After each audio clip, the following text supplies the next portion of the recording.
Bonjour à tous et bienvenue à ce numéro de Santé plurielle. Notre invité aujourd'hui, la plupart des Congolais l'ont découvert parce que en 2018, il a été candidat à l'élection présidentielle. Il est docteur en sciences économiques, banquier commercial d'investissement et de développement, économiste international spécialiste des questions du développement du secteur privé et financier. Il est auteur de plusieurs ouvrages, dont le plan Marshall. Il s'appelle Noël Tiani Mwadiavita. Nous ne l'avons pas invité pour parler de son parcours, de sa carrière professionnelle, mais plutôt dans le cadre de cette émission Santé plurielle, nous l'avons invité pour parler santé. Bonjour, Monsieur Noël Tiani. Bonjour, merci de me recevoir à la RTNC. Voilà, même quelques jours plus tard, je vous souhaite bon anniversaire quand même. Merci beaucoup. Vous vous appelez Noël parce que vous êtes né en 25 décembre, donc le jour où nous célébrons la Noël. Alors, je vous vois en bonne santé, vous êtes bien portant? Je suis très bien portant et d'ailleurs je me sens très bien avant de tomber malade. Ah ouais. Je suis en parfaite santé actuellement. Effectivement, parce que vous avez été malade et c'est la raison pour laquelle nous vous avons invité sur ce plateau de Santé plurielle. Vous avez été malade de? J'ai été malade, j'étais atteint de la Covid-19 et on a découvert suffisamment tôt, mais au moment où on découvrait, on m'avait dit que la situation était très sévère et très avancée. Il fallait que je sois pris en charge immédiatement, c'est ce qui a été fait. Alors, dites-nous, comment ça a commencé? Les symptômes, vous étiez où? Racontez-nous un peu cette expérience de Covid-19. Oui, en fait, j'étais ici à Kinshasa et je venais d'avoir une série de réunions avec des compatriotes congolais, mais également avec des étrangers qui étaient en visite ici. Donc, on a passé toute une semaine de rencontres, de visites. Et un jour, je devais avoir une réunion au ministère de l'Intérieur, dans le bâtiment du ministère de l'Intérieur, donc le bâtiment chinois qui est à côté du palais du peuple. Oui. Et comme l'ascenseur ne fonctionnait pas, il me fallait monter sur les escaliers. J'ai fait 2 marches. 3e marche, j'étais essoufflé, fatigué complètement.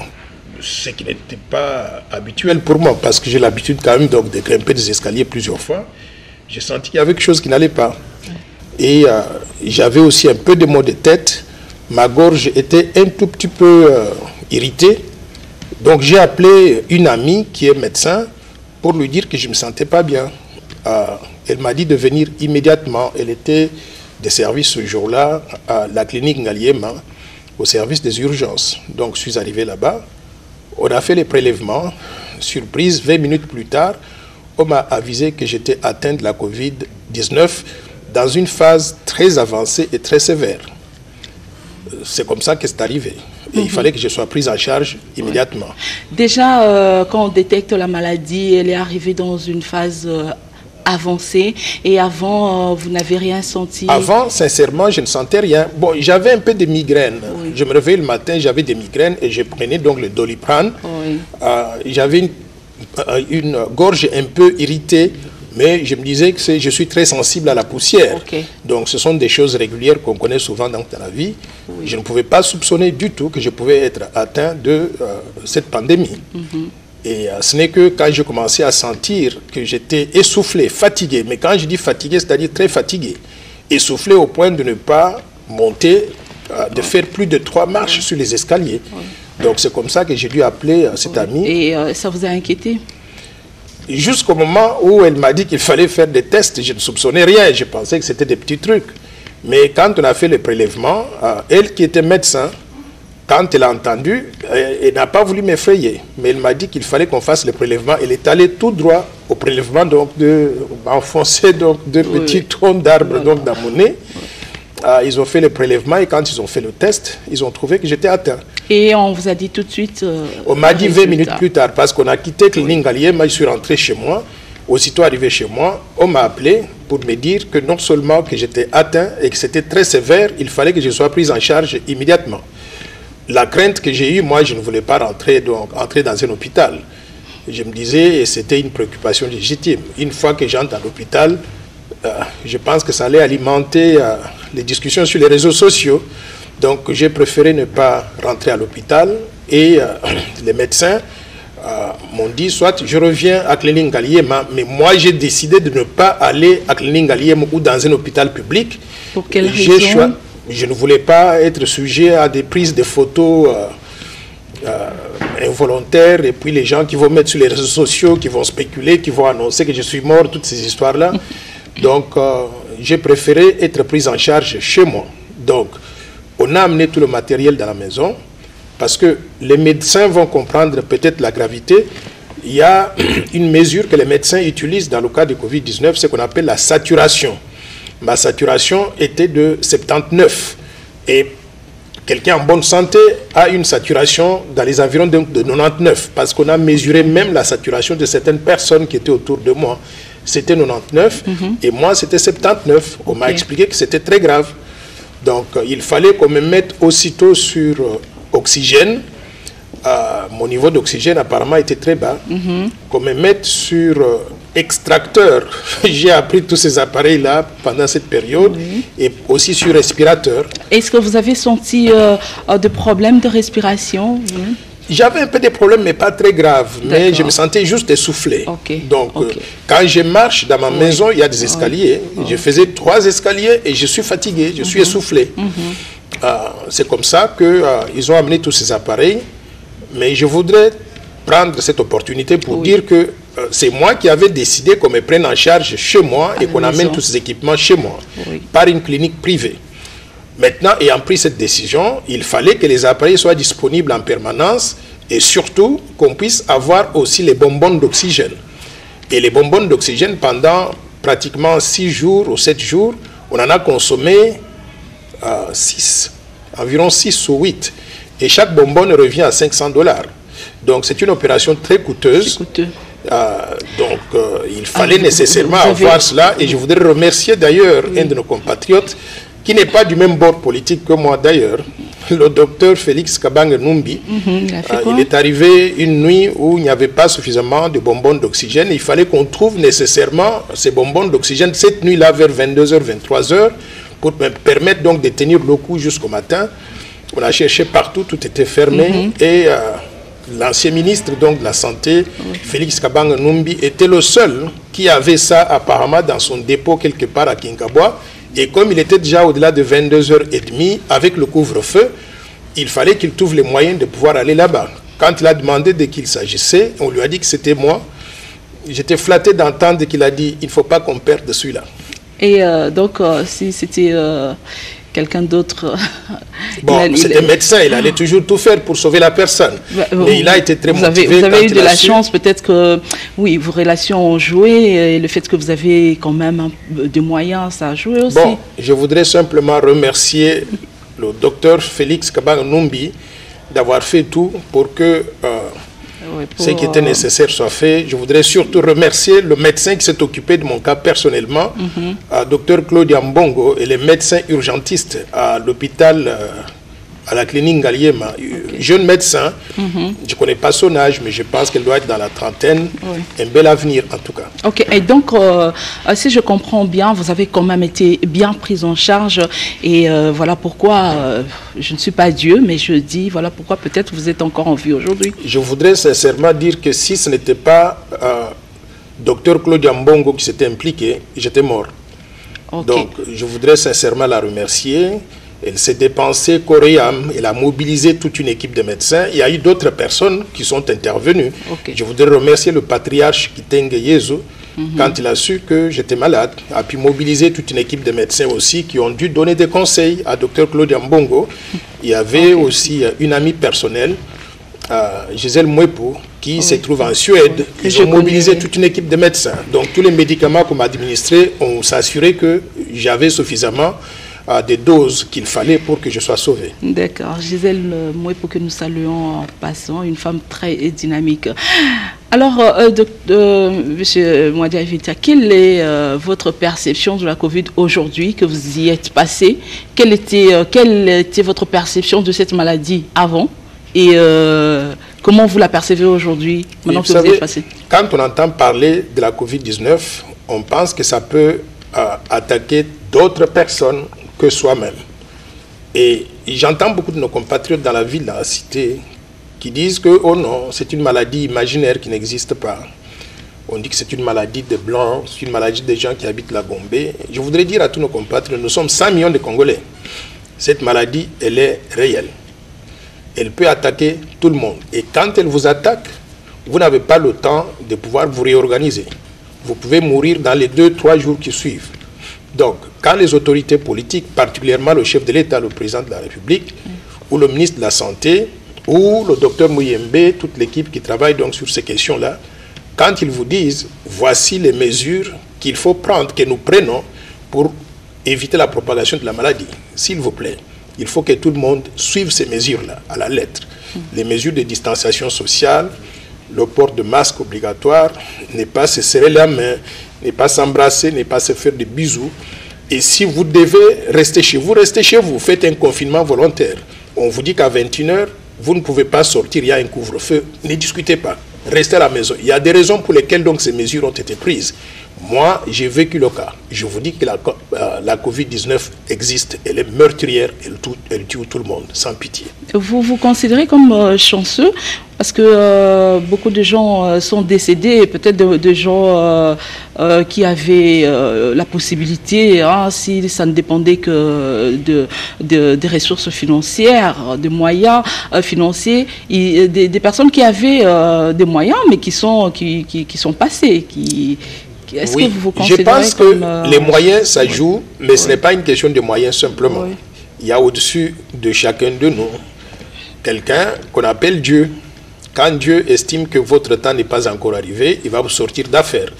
Et je voudrais rendre gloire à Dieu, m'avoir tiré d'affaires. Votre temps n'était pas encore arrivé, vous avez peut-être encore une mission à accomplir, et Dieu vous a... Je voudrais remercier le bon Dieu, je voudrais sincèrement donc dire merci.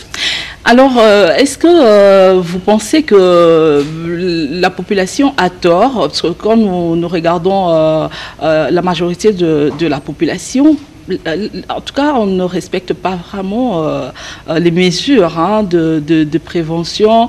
Quand vous allez dans le marché, vous voyez, on a l'impression que vraiment, il n'y a même pas d'épidémie dans le pays. Est-ce que, vous avez fait des analyses certainement pour voir, est-ce qu'il y a des choses, il y a des faits ou des paramètres qui expliquent ces comportements de la population? Je pense qu'il y a toute une combinaison de facteurs. D'abord, il y a des questions culturelles. J'ai l'impression que notre culture en tant que Bantou, on ne croit pas jusqu'à ce qu'on puisse toucher, qu'on puisse voir.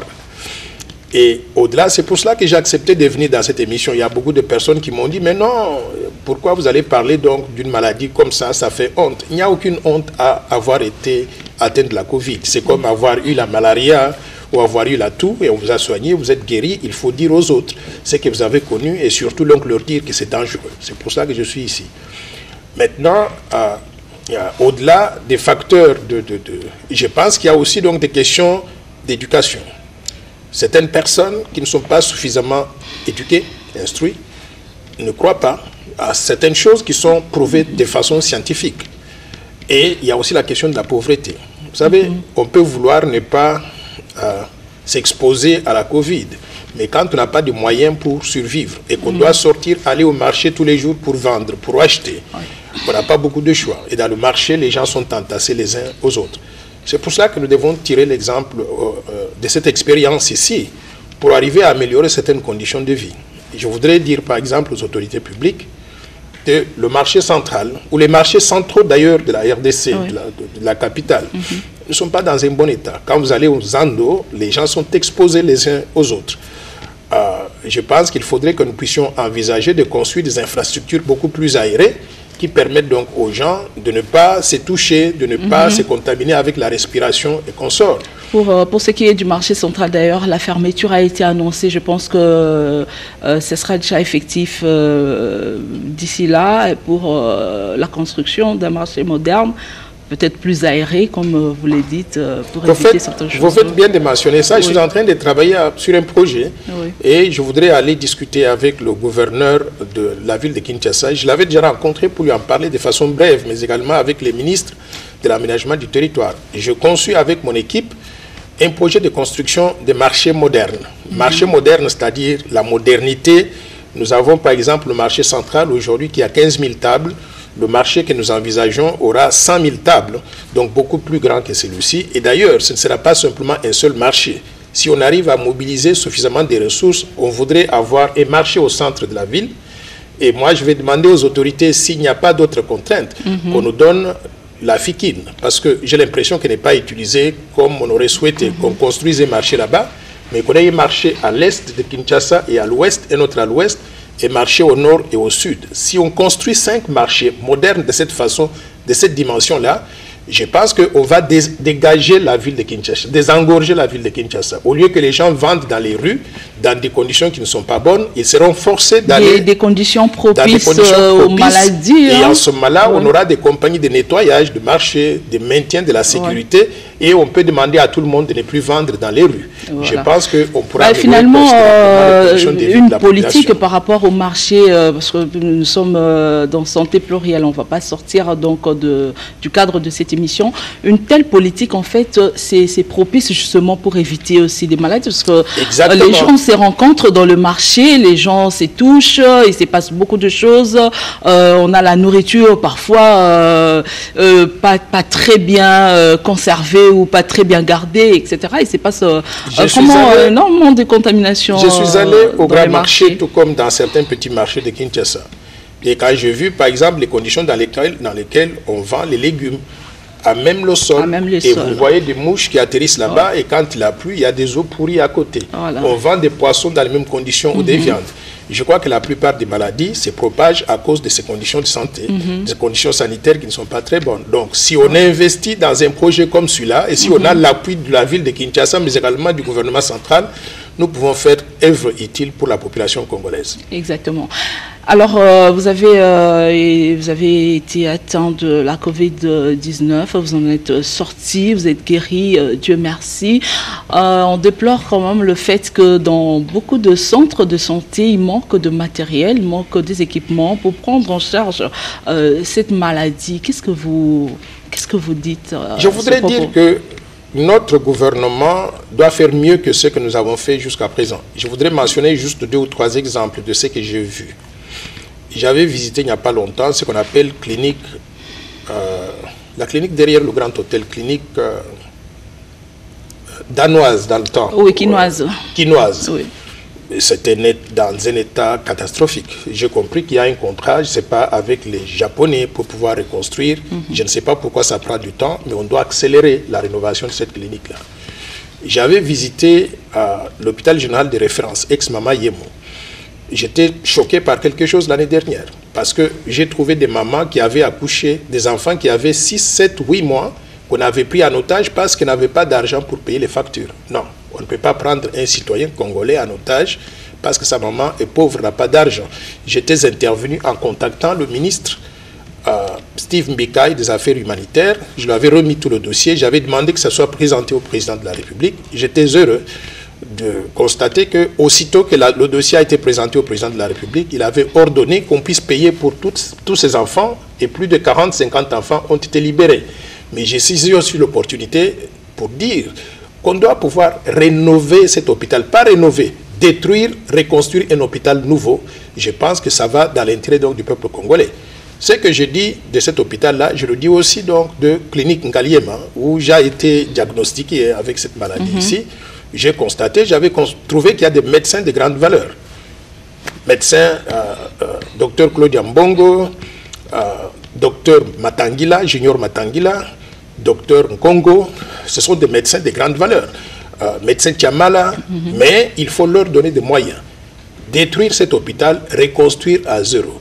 Pourquoi? Parce que ce que nous avons là, ce ne sont pas de bonnes conditions pour travailler, pour garder les Congolais donc en bonne santé. Mais on doit faire donc ce raisonnement-là sur l'ensemble du territoire national. C'est pour ça que moi j'avais présenté le plan Marshall de Noël Tchani pour la reconstruction et le développement de la RDC, pour que le secteur de la santé, on puisse non seulement reconstruire les infrastructures sanitaires, qu'on puisse former les médecins et le personnel de santé en nombre suffisant, mais surtout aussi, c'est que je voudrais faire ce plaidoyer-là, il faut que le personnel de santé, les médecins, les infirmiers, soient bien payés, soient bien traités. Nos vies se trouvent dans leurs mains et on ne peut pas confier la main à quelqu'un qui a faim.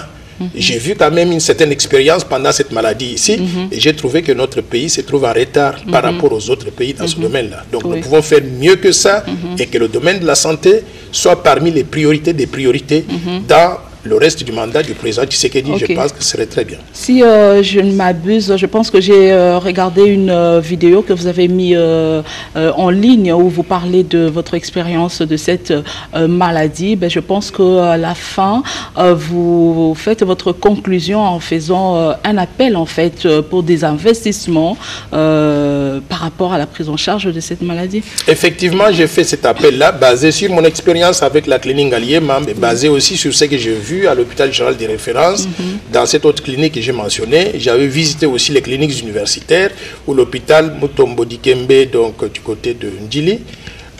J'ai visité il y a quelque temps l'hôpital chez moi en Ngandajik, à l'hôpital de référence de Ngandajik, et j'ai trouvé que partout, la République démocratique du Congo n'a pas de bonnes infrastructures donc sanitaires. Je voudrais que ça soit la priorité des priorités. Dans ce domaine-là, nous pouvons soit mobiliser les ressources budgétaires pour construire les nouveaux hôpitaux, de nouvelles infrastructures, de nouvelles cliniques, mais aussi nous pouvons mobiliser les bailleurs de fonds. La priorité pour nous, c'est l'éducation, la santé, tout ce qui touche donc à l'homme congolais. Je pense que nous devons faire cet effort-là dans le cadre des programmes gouvernementaux, mais également dans le cadre des programmes de coopération avec les bailleurs de fonds bilatéraux et multilatéraux pour renouveler les infrastructures que nous avons et aussi la qualité du personnel soignant. Et en parlant de l'éducation, justement à cause de la situation qui prévaut, les enfants restent à la maison, l'école est fermée. C'est une décision qui devrait se prendre. Vous savez, moi personnellement, je mets beaucoup d'accent sur l'éducation des enfants. Mais après avoir vécu cette expérience-là, je préfère que les enfants soient en bonne santé avant de les exposer. Parce que quand ils sont exposés et qu'ils viennent dans les hôpitaux en grand nombre, nous n'avons pas d'équipement pour pouvoir donc les soigner. Je vous donne l'exemple.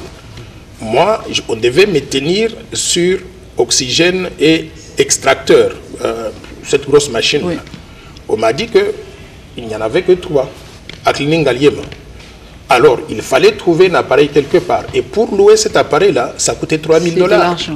3000 $ pour louer l'appareil pendant une petite période d'une semaine. Ce n'est pas la portée de tout le monde. Ce n'est pas la portée de tout le monde. Alors, moi, je pense que nous devons mettre l'accent sur la rénovation de nos infrastructures scolaires, de nos infrastructures sanitaires, sur la mise en place accélérée de ce que j'appelle l'assurance maladie universelle pour permettre à tout un chacun d'avoir accès aux soins de santé. Mais au-delà de cela aussi, nous devons protéger les enfants avant de les exposer parce que nous ne sommes pas équipés suffisamment pour les prendre en charge au cas où ils tombent malades.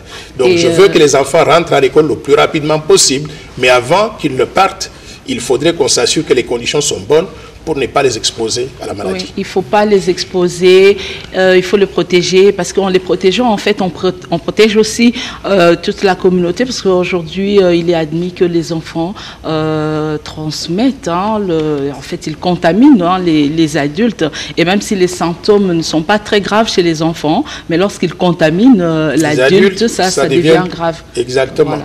Donc, et je voudrais aussi, dans ce cadre-là, que nous puissions penser en tant que pays à d'autres secteurs qui peuvent avoir un impact sur l'éducation. Le secteur, par exemple, de la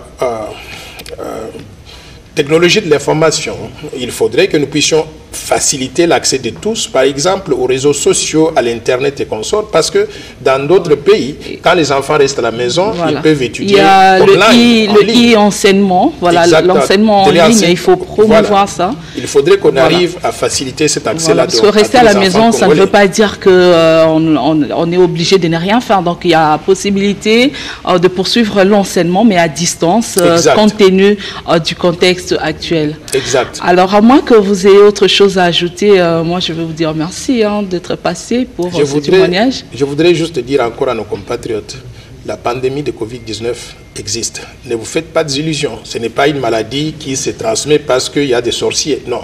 Vous êtes exposé, vous allez tomber malade. La seule façon de pouvoir rester vivant, c'est d'éviter de tomber donc dans ce panneau-là. Par conséquent, suivez à la lettre les mesures de gestes barrières préconisées par les autorités politiques, mais également les autorités sanitaires. Nous voulons que tout le monde reste en vie et soit en bonne santé. Voilà, et j'ai déploré d'ailleurs le fait que les gens parlent aujourd'hui, les gens ont tendance à dire les mesures du président de la République. Moi, je pense qu'on devrait plus parler des mesures de protection, des mesures de tout le monde. En fait, ce n'est pas des mesures du président de la République, c'est préconisé par le gouvernement, c'est vrai, mais c'est pour nous. C'est pour chacun de nous, c'est pour qu'on puisse se protéger. Merci, Monsieur Noël Tiani Mouadia Vita. Merci d'être passé pour témoigner. Vous avez été malade de Covid-19. Vous avez partagé votre expérience. Ce n'est pas pour faire votre publicité, mais c'est plutôt pour sensibiliser la communauté à l'existence de cette maladie et pour prendre davantage de précautions pour l'éviter. Merci à vous également de nous avoir suivis. On vous fixe rendez-vous pour un autre numéro de Santé Plurielle. En attendant, portez-vous bien chez vous. Au revoir.